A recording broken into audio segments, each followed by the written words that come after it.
काशी के युवा ने कर दिया कमाल, एक बार फिर हिंदुस्तान का बजेगा इंटरनेशनल स्तर पर डंका। 21 साल का ये इकलौता हिंदुस्तानी युवा 27वें संयुक्त राष्ट्र जलवायु परिवर्तन सम्मेलन में करेगा भारत का नेतृत्व। COP 27 में भारत की धाक जमाने मिस्र पहुंचा काशी का नमन और कर दिया देश का सिर गर्व से ऊंचा। 14 देश के राजपूतों में सबसे कम उम्र के नमन ने बनाई अपनी जगह और साबित कर दिया भारतीय युवा किसी से कम नहीं है।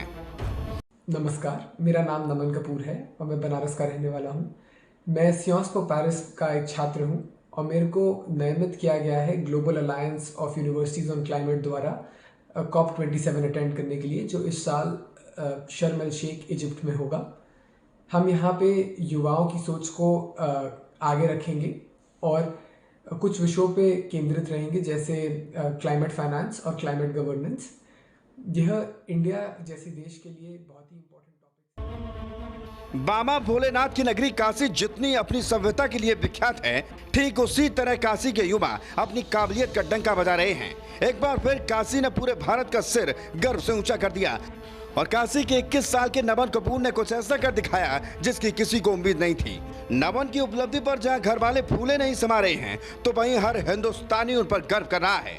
दरअसल सिगरा क्षेत्र के रहने वाले होनहार 21 साल नमन कपूर ने 6 से 18 नवंबर तक होने वाले 27वें संयुक्त राष्ट्र जलवायु परिवर्तन सम्मेलन में शामिल होंगे और देश का नेतृत्व करेंगे।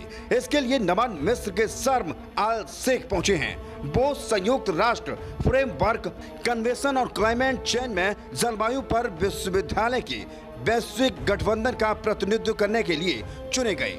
चुनिंदा 14 वैश्विक युवा राजपूतों में नमन सबसे कम उम्र के और एकमात्र भारतीय हैं। नमन की माने तो 15 से 24 साल की वर्ग के युवा लोग युवा कहलाते हैं। वैश्विक आबादी का 16% हिस्सा युवा है, फिर भी युवाओं को नीति निर्माण के मंच पर प्रतिनिधित्व बहुत कम मिल पाता है, जो सही नहीं है। मैं जलवायु परिवर्तन पर युवाओं की सोच को दुनिया के सामने रखना चाहता हूं। हम मिस्र के क्लाइमेट फाइनेंस और क्लाइमेट गवर्नेंस पर फोकस करेंगे। नमन ने कहा है कि जलवायु परिवर्तन हमारे देश के लिए सबसे बड़ा मुद्दा है। जलवायु परिवर्तन का सबसे बड़ा असर दुनिया में भारत की आबादी पर होता है। ये हमें कुपोषण समेत अन्य तरह की समस्याओं के तौर पर देखने को मिलता भी रहता है। मैं आशा करता हूं कि COP 27 में दुनिया के विकासशील देशों को विकसित देशों द्वारा सपोर्ट किया जाएगा। क्लाइमेट फाइनेंस से हम कई सारी समस्याओं का समाधान कर सकते हैं। कुछ समाधान पहले से ही हैं, उनके क्रियान्वयन के लिए फाइनेंस की जरूरत है। फाइनेंस उपलब्ध भी है, लेकिन उसे सही जगह तक पहुंचाने की जरूरत है।